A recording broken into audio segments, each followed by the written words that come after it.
They've been absolutely crushed. This is Adobe. This is a software company. Everybody uses them. I'm sure you see their little Adobe emblems on your computer, especially if you're into like digital creative stuff. They've been crushed. They've been absolutely crushed. It wasn't long ago. This was a $650 stock. Today, they're trading for less than $380. What's interesting, if you look at the bottom of the fast graph below, is that they're still growing their bottom line. So the shares have sold off, not because the company's executing well or their operations are performing poorly.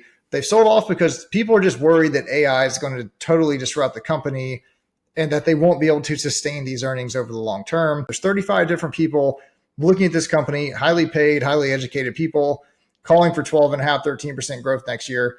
And you only have to pay 19 times earnings to get that, less than 18 times forward. So I like Adobe a lot here. I think it's a pretty good GARP, growth at a reasonable price stock. I think you could even call it a value play here. As you could see, the current share price is at the cheapest level it's been in the last decade. Yes, there are risks.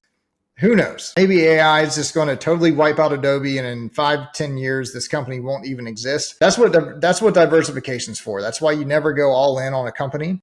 2%, 5%, whatever it is that people feel comfortable with asset allocation. You can protect yourself from risk like that with this. But if you just focus on the numbers here, and if you trust guidance, management's bullish on guidance, Wall Street analysts are bullish on growth.